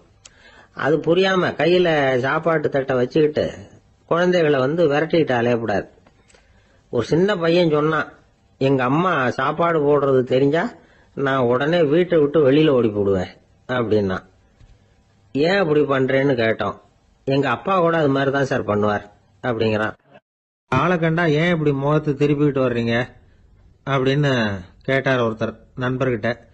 எலெக்ஷன்ல அவன் எதிர்த்து நின்னவன் சார், என்ன அவன்கிட்ட நமக்கு என்ன பேச்சுவார்த்தை அப்படின்னாராம் ரொம்ப கோபமா இவர். சரி, அந்த ஆள் யாருன்னு கேட்டேன். என் கூட பிறந்த தம்பி தான் சார் அப்படின்னார் அந்த கோபம் குறையாமல். அதாவது நம்ம ஊர் நிலவரம் இப்படி, அதாவது அண்ணனும் தம்பியும் எதிர்த்து நிப்பாங்க தேர்தல்ல, ஒருத்தர் கண்டா பேசிக்கிறது இல்ல. ஆனா இங்கிலாந்துல எப்படி தெரியுமா, அங்க ஒரே மேடையில போட்டி போடுற 2 வேட்பாளர்களும் பேசுவாங்களாம், பட்டிமன்றம் மாதிரி. ஒருத்தர் முதல்ல எழுந்திருப்பார், நான் இந்த தேர்தலில் வெற்றி பெற்றால் என்னென்ன செய்வேன் அப்படின்னு சொல்லிவிட்டு உட்காருவார். அதுக்கப்புறம் அடுத்தவர் எழுந்திருப்பார், அவரு சொல்லுவார், நான் வெற்றி பெற்றா இந்த மக்களுக்கு என்னென்ன செய்வேன், இந்த நாட்டுக்கு என்னென்ன செய்வேன் அப்படிங்கறத சொல்லிவிட்டு உட்காருவார். 2 பேரும் ஒரே மேடையில பேசுவாங்க. மக்கள் 2 பேர் பேச்சையும் கேட்டுக்கிட்டு ஒரு முடிவுக்கு வருவாங்க. இதுதான் அங்க உள்ள பழக்கம். இங்க அப்படி இல்ல. இங்க ஒருத்தர் பார்த்தாவே முகத்தை திருப்பிக்கிறது. ஒரு தடவை இது மாதிரி ஒரு கூட்டம் நடந்துகிட்டு இருக்கு அங்க வெளிநாட்டுல தான். நேரத்துக்கு சரியா ஒரு வேட்பாளர் சேரல. இது இங்கிலாந்துல நடந்த நிகழ்ச்சி. அப்புறம் என்னாச்சுன்னா, ஒருத்தர் வந்துட்டாரு, இன்னொருத்தர் சேரல. அப்புறம் உடனே அந்த ஒருத்தர் வந்தவர் பேச ஆரம்பிச்சுட்டார். அதாவது அந்த இன்னொருத்தர் சார்பாவே பேசிட்டாராம். அதாவது அவர் வரல, நான் அவரு சார்பா நான் பேசிடுறேன். அதாவது அவர் ஜெயிச்சுட்டா அவர் என்னென்ன செய்வார் இந்த நாட்டுக்கு அப்படின்னு சொல்லி அவர் பக்கத்துல உள்ள நியாயத்தை எடுத்து இவரே சொல்லிட்டாராம். இப்படிலாம் அங்க நடந்துதான். இது எப்பேற்பட்ட தேர்தல் பண்பாடு பாருங்க. அதனால இன்னொரு விஷயம், இப்ப இங்கிலாந்துல எல்லாம் ஓட்டு கேட்கறப்ப வெற்றியா தோல்வியாங்கிறத ஓரளவுக்கு யூகிச்சுடலாமா. இப்போ ஒரு வேட்பாளர் ஒரு வீட்டுக்கு முன்னாடி போய் நின்று எனக்கு ஓட்டு போடுங்கன்னு கேட்கறாருன்னு வச்சுங்களேன், அதுக்கு என்ன பார்த்து செய்யறோம், போயிட்டு வாங்க அப்படின்னு சில வீடுகள்ல வாசல்ல நின்னே சொல்லி அனுப்பிச்சிருவாங்களாம். வேற சில வீடுகள்ல எப்படின்னா வேட்பாளரை வீட்டுக்குள்ள கூப்பிட்டு காபி சாப்பிட சொல்லி உபசரிச்சு அதுக்கப்புறம் அனுப்பி வைக்கிறது வழக்கமா. இதுல எந்த வீட்டு ஓட்டு நிச்சயம் தெரியுமா? வாசல்ல நின்னே வழி அனுப்பி வச்சுடுறாங்க பாருங்க, அவங்க ஓட்டு நிச்சயம். உள்ள கூப்பிட்டு காப்பி கொடுத்து அனுப்புறாங்க பாருங்க, அவங்க ஓட்டு நிச்சயம் இல்லையா. சரி, அப்புறம் ஏன் அந்த உபசரிப்பு அப்படின்னு கேட்டா அதுக்கு ஒரு காரணத்தை சொல்றாங்க. அதாவது அது ஒரு அனுதாபத்தை தெரிவிக்கிற முறையா. ஐயோ பாவம், நாம இவருக்கு ஓட்டு தான் போட போறதில்ல, இதையாவது செய்வோம், காப்பியாவது சாப்பிட்டு போகட்டும் அப்படிங்கிற எண்ணமா. இப்படி அந்த ஒரு பழக்கம். ஆக அந்த ஊர்ல நிறைய காப்பி சாப்பிடணும்னு ஒருத்தர் ஆசைப்பட்டா தேர்தலில் தோத்து போறதுக்கு தயாரா இருக்கணும். ஒரு சமயம் ஒரு ஊர்ல தேர்தல் நடந்துதான். ஒரு தொகுதியில நின்று தோத்து போன ஒருத்தர் கையில ஒரு துப்பாக்கியோட ஊருக்குள்ள சுத்திக்கிட்டு இருந்தாராம். ஒரு போலீஸ்காரர் அவரை பார்த்துட்டு சந்தேகப்பட்டிருக்கார். அதனால அவரை தடுத்து நிறுத்தி, என்ன இது துப்பாக்கியோட சுத்துறீங்களேன்னு விசாரிச்சிருக்கார். இதுக்கு அவர் சொன்னாராம், சார் இந்த தொகுதியில மொத்தம் 1,00,000 வாக்காளர்கள், அதுல எனக்கு 10,000 பேர் மட்டும்தான் எனக்கு ஓட்டு போட்டிருக்கிறாங்க. அப்படின்னா எனக்கு வேண்டாதவங்க இந்த தொகுதியில 90,000 பேர் இருக்கிறாங்கன்னு அர்த்தம். இப்படி ஒரு சூழ்நிலையில நான் என்னுடைய பாதுகாப்புக்கு ஆயுதம் இல்லாம நடமாடலாமா அப்படின்னு கேட்டாராம். எவ்வளவு எச்சரிக்கை பாருங்க. நம்ம ஊர்ல சில பேர் ஓட்டு கேட்கிற விதமே தனி. ஒருத்தர் ரொம்ப சாமர்த்தியமா ஓட்டு கேட்பாராம். அவர் எப்படின்னா, ஒரு வீட்டுக்கு போறாருன்னு வச்சுங்களேன், அந்த நேரம் அந்த வீட்டுக்காரரு என்ன செஞ்சுட்டு இருக்கிறாரோ அதே வேலையை இவரும் கொஞ்ச நேரம் செய்வாராம், அவருக்கு ஒத்தாசையா. அதுக்கப்புறம் மெதுவா பேச்சு கொடுப்பார், ஓட்டு கேட்பார், இது மாதிரி எலெக்ஷன்ல நிக்கிறேன் கவனிக்கணும்னு. அது மாதிரி ஒரு தடவை அவர் போனப்ப அங்க அவர் என்ன பண்ணிட்டு இருக்காரு, வீட்டுக்கு பின்னாடி மாட்டு கொட்டையில பால் கறந்துட்டு இருக்காரு ஒரு பசுமாட்டுக்கிட்ட. அந்த வீட்டுல இவர் ஓட்டு கேட்க போனவர் இவர் ஓடி போய் இன்னொரு சொம்பை எடுத்துக்கிட்டு அதே மாட்டுக்கு இன்னொரு பக்கம் போய் உட்காந்துக்கிட்டு இவரும் பால் கறக்க ஆரம்பிச்சிட்டார். எதிர உட்காந்துட்டு இருக்காரு அவரு, இவர் இந்த பக்கம் உட்காந்துருக்காரு. கீழே கொஞ்சம் குனிஞ்சு பார்த்தா ஒருத்தர் முகத்தை ஒருத்தர் பார்க்கலாம். கொஞ்ச நேரம் ஆனதுக்கப்புறம் இவர் மெதுவாக அவர்கிட்ட பேச்சு கொடுத்தாராம். இது மாதிரி நான் எலெக்ஷனில் நிற்கிறேன், நீங்கள் ஓட்டு போடணும், அதுக்காக தான் வந்தேன்னாராம். அது முடியாதுங்களேன்னாராம் அவர். ஏன்னு கேட்டிருக்கார். நான் இந்த வீட்டுக்காரன் இல்லை, நானும் உன்ன மாதிரி ஓட்டு கேட்க வந்தவன் தான் அப்படின்னு. ஒரு விவசாயி விதைக்கிறதுக்காக வயல்வெளி பக்கம் போறார். விதைகளை அள்ளி வீசினார். அப்ப என்ன ஆச்சுன்னா, சில விதைகள் பாதை ஓரத்தில் விழுந்தது, சில விதைகள் முள் செடிகள் மண்டி இருந்த புதருக்கு இடையில விழுந்தது, சில விதைகள் நல்ல நிலத்துல விழுந்தது. பாதை ஓரத்தில் விழுந்த விதை என்ன ஆச்சுன்னா, அதெல்லாம் பறவைகள் கண்ணில் போட்டுட்டுது. உடனே உட்காந்து கொத்தி தின்னுட்டு போட்டுது.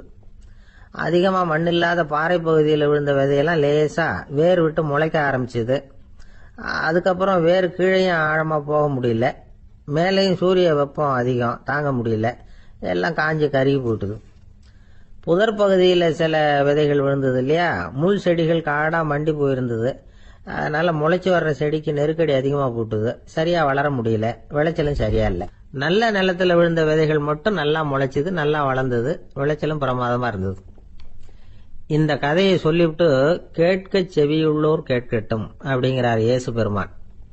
ஆமா, இயேசு கடலில் நின்ற படகு ஒண்ணுல உட்கார்ந்துருக்கிறார். கடற்கரையில ஏராளமான மக்கள் உட்கார்ந்துருக்கிறாங்க. அந்த சமயத்துல தான் இயேசு ஓமைகள் மூலமா மக்களுக்கு பல உண்மைகளை சொல்லிட்டு இருக்கிறார். மக்கள் அந்த கதையை கேட்டுட்டு ஒன்னும் புரியாம முழிக்கிறாங்க. அத கவனித்த இயேசு அந்த ஓமையை விளக்க ஆரம்பிச்சார். இதுல அந்த விதைக்கிறவர் தான் இறைவன். அவருடைய வார்த்தைகளை விதைக்கிறார். அந்த வார்த்தைகளை கேட்கிற மக்கள் அந்த விழுந்த விதைகள் மாதிரி 4 வகையானவர்கள். சில பேர் பாதை ஓரத்தில் விழுந்த விதைகள் மாதிரி இறைவன் வார்த்தைகளை அவங்க கேட்கறாங்க. ஆனா தீய எண்ணங்கள் செய்கைகள் மூலமா விதைக்கப்பட்ட வார்த்தைகள் அழிஞ்சு போடுது. இறைவன் வார்த்தைகளை கேட்ட உடனே மகிழ்ந்து போய் உடனே சில பேர் அதை ஏத்துக்கிறாங்க. இவங்கெல்லாம் அந்த பாறை பகுதியில் விழுந்த விதைகள் மாதிரி. அதனால இவங்கெல்லாம் வேறு இல்லாதவங்க, கொஞ்ச காலத்துக்கு இறை வார்த்தைகளுக்கு கீழ்ப்படிந்து நடப்பாங்க. அதனால ஏதாவது இடைஞ்சல் ஏற்பட்டா உடனே தடுமாறுவாங்க. தங்கள்கிட்ட இருக்கிற நல்ல பண்புகளை விட்டுட்டு பாவ வழிகளுக்கு போயிடுவாங்க. முள் செடிகளுக்கு இடையில விழுந்த விதைகள் மாதிரி உள்ளவங்க யாருன்னா, இவங்களுக்கு உலக கவலை உண்டு, செல்வத்தின் மீது மயக்கம் உடையவர்கள். உலக ஆசைகள் இவங்களுக்குள்ள பூந்துடுறதுனால அங்க இருக்கிற நல்ல பண்புகள் மறைஞ்சு போயிடுது. அதனால அவங்களும் உபயோகம் இல்லாதவங்களா ஆயிடுறாங்க. நல்ல மனிதர்கள் நல்ல நிலத்துல விழுந்த விதைகளுக்கு ஒப்பானவர்கள். இவங்க இறை வார்த்தையை கேட்கறாங்க, அதை ஏத்துக்கிறாங்க, அவங்களும் நல்லபடியா வாழறாங்க, அடுத்தவங்களுக்கும் உபயோகமா இருப்பாங்க. இதுதான் இயேசு சொன்ன விளக்கம். நல்ல வார்த்தைகளை கேளுங்கள், நல்ல வார்த்தைகளை ஏற்றுக்கொள்ளுங்கள், அடுத்தவங்களுக்கு உபயோகமா இருங்க. இதுதான் பெரியவங்கள்லாம் நமக்கு சொல்லுகிற உபதேசம். ஒரு அப்பா தன்னுடைய மகனுக்கு உபதேசம் பண்ணார். இத பாருப்பா, நல்ல வார்த்தைகளை கேட்கணும், எப்போதுமே மகன் அப்பா பேச்ச கேட்கறது நல்லது அப்படின்னாராம். நீ ஏதாவது ஒரு தப்பு பண்ணா என் தலையில ஒரு முடி நரைச்சி வெள்ளையா போடும்பா, நீ செய்யற ஒவ்வொரு தப்புக்கும் என் தலையில ஒவ்வொரு முடி வெள்ளையாயிடும் அப்படின்னாராம். பையன் யோசிச்சான், அப்பா இப்பதான் எனக்கு புரியுது, தாத்தாவோட தலைமுடி பூராவும் வெள்ளையா இருக்கிறதுக்கு என்ன காரணம்ங்கிறது எனக்கு இப்பதான் புரியுது அப்படின்னானா. சில பேர் ஆளை பார்த்தா 60 வயசு மாதிரி தோணும், உண்மையான வயசு என்னன்னு பார்த்தா 40 அல்லது 45. சில பேரை பார்க்கறதுக்கு 45 மாதிரி தெரியும், உண்மையிலேயே 65 தாண்டி இருப்பாங்க. ஒரு மனிதனுக்கு 2 வகையான வயது உண்டுங்கிறார் ஓஷோ. அதாவது உடம்புக்குன்னு ஒரு வயசு, மனசுக்குன்னு ஒரு வயசு. முதல் உலக மகாயுத்தம் நடந்தது இல்லையா, அது முடிஞ்சதுக்கு அப்புறம் முதல் தடவையா மனிதனின் மூளை வளர்ச்சியை பத்தி மனநல வைத்தியர்கள் ஒரு கணக்கெடுப்பு சோதனை நடத்தினாங்களாம். அது வரைக்கும் மனிதனுக்கு 2 வகையான வயது உண்டுன்னு யாரும் சிந்திச்சதே இல்லையா. அந்த உலக மகாயுத்தம் முடிஞ்சதுக்கு அப்புறம் மனிதனுடைய சராசரி மனதின் வயதை கணக்கிட்டு பார்க்கும் பொழுது அவங்களுக்குலாம் ரொம்ப அதிர்ச்சியா இருந்துதான். ஏன்னா அது ரொம்ப பின்தங்கிய நிலையில இருந்திருக்கு, வளர்ச்சி அடையாத நிலையில இருந்திருக்கு. அவங்க கண்டுபிடிச்ச பிரகாரம் அப்ப மனசோட சராசரி வயசு என்ன தெரியுமா, 14. அப்படின்னா பாத்துங்க, உடல் ரீதியா ஒருத்தரோட வயசு 70 கூட இருக்கலாம், ஆனா மனசோட வயசு 14 தான். இதுக்கு நேர்மாறா அமைஞ்சு போச்சுன்னு வச்சேங்க. அதாவது ஒருத்தருக்கு உண்மையிலேயே 14 வயசு, அதாவது உடலோட வயசு 14, அவரோட மனசின் வயசு 70ன்னு வச்சுக்கோங்க. இப்படி அமைஞ்சுட்டுதுன்னா அவர் சீக்கிரம் ஞானத்தன்மை அடைஞ்சிருவார் அப்படின்னு அர்த்தம். இப்ப நமக்கெல்லாம் உடம்போட வயசு மனசோட வயசு ரெண்டும் ஒன்னா இருந்துட்டா அதுவே போதும், அதுவே பெரிய விஷயம். இப்ப எமர்சன் கிட்ட போய் ஒருத்தர் கேட்டாராம், உங்க வயசு என்ன அப்படின்னு. அவர் உடனே பதில் சொல்லியிருக்கார், 360 வருஷம் அப்படின்னாராம். கேட்டவர் குழம்பி போயிட்டார். அவர் என்ன சொல்றாரு, 360 வயசா? என்ன நம்ம காதல தான் சரியா விழலையா? எமர்சன் எப்பவும் உண்மையை பேசுற ஒரு சிறந்த அறிவாளி, அவர் இப்படிலாம் பொய் சொல்ல மாட்டாரே அப்படின்னு ஒரு யோசனை பண்ணிக்கிட்டே அவர் மறுபடியும் அவர் கிட்ட போனாராம். ஐயா, நீங்க சொன்னது சரியா என் காதல விழல, அதனால மறுபடியும் கேட்கிறேன், உங்க வயசு என்ன அப்படின்னாராம்.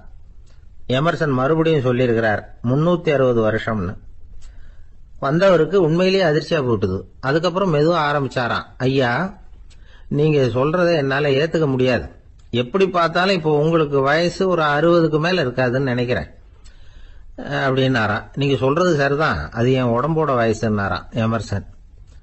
அப்படின்னா ஏற்கனவே நீங்க சொன்னது அப்படின்னு கேட்டிருக்காரு, அது என் மனசோட வயசு அப்படின்னாராம். நம்மளை பொறுத்த வரைக்கும் அறிவு தூசு படிஞ்சிருக்கு, அது மாதிரியே அன்பும் மாசுபட்டிருக்கு. இது ரெண்டையும் சுத்தம் பண்ண வேண்டியிருக்குது. அப்பதான் நாம சரியான வயசுல வாழ முடியும்.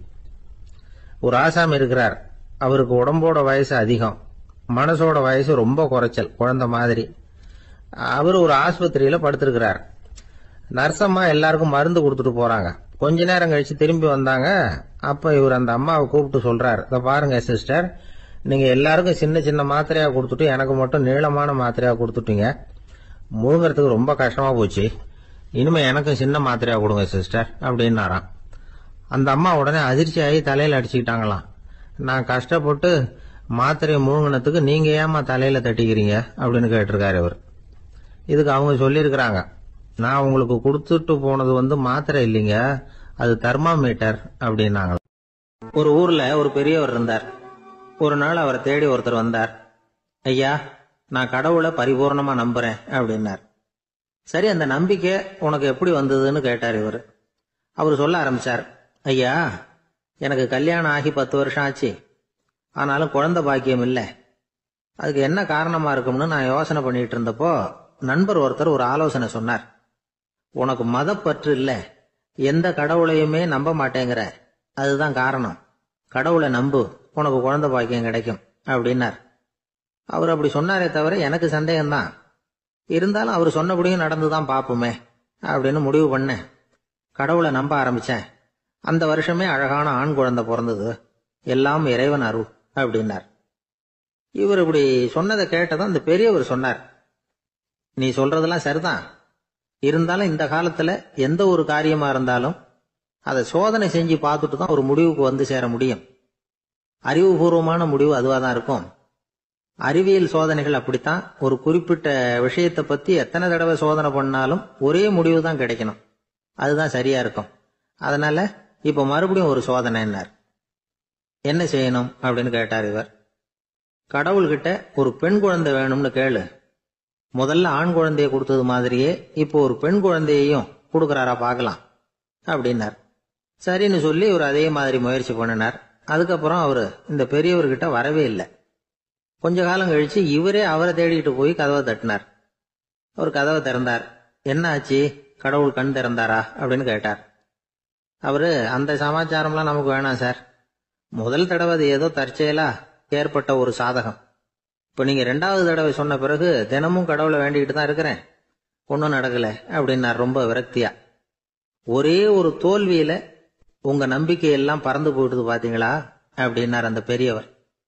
எல்லாம் நல்ல விதமா நடக்கிற வரைக்கும் நம்பிக்கை, எதிர்பார்த்தது தோல்வியில முடிஞ்சுட்டுதுன்னா அவநம்பிக்கை. மற்றவர்கள் பேர்ல வைக்கிற நம்பிக்கை எந்த நேரத்திலையும் விவகாரமாகி விடக்கூடிய சாத்தியம் உண்டு. நாம நம்பிக்கை வைக்க வேண்டியது நம்ம கிட்ட தான், நமக்குள்ள இருக்கிறார் கடவுள். எனவே நம்ம பேர்ல நாம வைக்கிற நம்பிக்கை தான் உண்மையான கடவுள் பக்தி. நிபந்தனையற்ற நம்பிக்கையா அது இருக்கணும். எல்லாம் நல்லபடியா நடந்துகிட்டு இருந்தா எந்த முட்டாளுக்கும் நம்பிக்கை வரத்தான் செய்யும் அப்படிங்கிறது ஒரு பெரியவர் கருத்து. தியானத்தின் மூலமா தான் உனக்குள்ள ஆழமா தோண்டுனா உன்னுடைய அடி ஆழத்துல நம்பிக்கை அப்படி ஊற்றெடுக்கும், அதை பார்க்க முடியும் அப்படிங்கிறது பெரியவர்கள் சிந்தனை. ஒரு குழந்தை அப்பாவை பார்த்து என்னப்பா பண்றேன்னு கேட்டுதான். பிரார்த்தனை பண்ணிட்டு இருக்கிறேன்னாராம் அப்பா. பிரார்த்தனை பண்ணுனா என்ன கிடைக்கும் அப்படின்னு கேட்டுதான் குழந்தை. எல்லாம் கிடைக்கும் அப்படின்னாராம் அப்பா. நீ வச்சிருக்கிறிய பேனா அது கூட கிடைக்குமான்னு கேட்டுதான் குழந்தை. கிடைக்குமேன்னு இருக்கார். அப்படின்னா அந்த பேனாவை என்கிட்ட கொடுத்துரு, நீ பிரார்த்தனை பண்ணி வேற பேனா வாங்கிக்கோ அப்படின்னு தான் அந்த குழந்தை. ஜெருசலேம் அங்க உள்ள ஒரு தேவாலயம், அதுல உள்ள பலிபீடத்தின் முன்னாடி ஒரு பெட்டி உண்டு. அது காணிக்கை பெட்டி. ஆலயத்துக்கு வர்றவங்க பிரார்த்தனை பண்ணிவிட்டு திரும்பி போற சமயத்துல அந்த பெட்டியில காணிக்கை போடுவாங்க. அவங்களால எவ்வளவு முடியுமோ அவ்வளவு போடுறது வழக்கம். அவங்கவுங்க வசதிக்கு தகுந்த மாதிரி போடுவாங்க. வசதி உள்ளவங்களா இருந்தாலும் சரி, வசதியே இல்லாத வறியவர்களா இருந்தாலும் சரி, ஆலய காணிக்கை பெட்டியில காசு போடுறது அவங்களுக்கு ரொம்ப பெருமையான ஒரு செயல். ஒரு சமயம் இயேசு தம்முடைய சீடர்களோடு அந்த ஆலயத்துக்கு வர்றார். அங்க உட்காந்து ரொம்ப நேரம் வழிபாடு பண்ணிட்டு இருக்கிறார். சீடர்களும் அந்த ஜபத்துல கலந்துகிட்டாங்க. வழிபாடு முடிஞ்சுது. இயேசு உட்கார்ந்துருக்கிறார். காணிக்கை பெட்டியில காசு போடுறவங்கள கவனிக்கிறார். சீடர்களும் அதையே கவனிச்சுக்கிட்டு இருக்கிறாங்க. ரொம்ப பேர் வரிசையா வந்தாங்க. அவங்களால முடிஞ்ச அளவுக்கு காசு போட்டுட்டு அவங்க பாட்டுக்கு போய்கிட்டு இருக்கிறாங்க. வசதியானவங்க நிறைய பேர் வந்தாங்க. அதுக்கு மத்தியில வயசான ஒரு அம்மா, அவங்களும் வந்து காசு போட்டுட்டு போறாங்க. இப்போ இயேசு தன்னுடைய சீடர்கள் பக்கம் திரும்பினார். ஒரு கேள்வி கேட்டார். இப்போ இந்த காணிக்கை பெட்டியில நிறைய பேர் வந்து காசு போட்டுட்டு போறத நீங்க கவனிச்சிங்க. இன்னைக்கு இந்த காணிக்கை பெட்டியில ரொம்பவும் அதிகமா காசு போட்டது யார் அப்படின்னு கேட்டார். முதல்ல வந்தார ஒரு பெரிய மனுஷன், அவர் தான் அதிகமா போட்டார் அப்படின்னாரு ஒருத்தர். மூணாவதா வந்தவர் தான் அதிகமா போட்டார், நான் கவனிச்சேன் அப்படின்னாரு இன்னொருத்தர். இப்படி ஆளுக்கு ஒரு விதமா சொல்றாங்க. கடைசியா இயேசு சொன்னாராம், இன்றைக்கு அந்த பெட்டியில அதிகமா காசு போட்டவங்க அந்த வயசான அம்மா தான் அப்படின்னாராம். சீடர்களுக்கு ஒன்றும் புரியல. அந்த அம்மா ரொம்ப ஏழையாச்சே, அவங்க எப்படி அதிகமா காணிக்கை செலுத்த முடியும் அப்படிங்கறது அவங்க சந்தேகம். இயேசு விளக்குனார். நிறைய பேர் வந்தாங்க, நிறையவே காசுகள் போட்டாங்க, அது உண்மைதான். ஆனால் அந்த அம்மா என்ன பண்ணாங்க கவனிச்சிங்களா? வந்தாங்க, தன்னுடைய காசு பைய திறந்தாங்க, அப்படியே கொட்டுனாங்க. அதுல இருந்தது 2 காசுகள் தான். அந்த 2 காசும் காணிக்கை பெட்டியில விழுந்துட்டுது. மற்றவங்கெல்லாம் தங்கள்கிட்ட இருந்த செல்வத்தின் ஒரு சிறு பகுதியை எடுத்து பெட்டியில போட்டாங்க.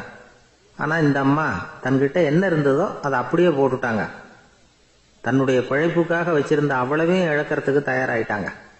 அவ்வளவு தாராள மனசு அவங்களுக்கு. அதனால அவங்க செலுத்தின காணிக்கை தான் அளவுல அதிகம் அப்படின்னார்.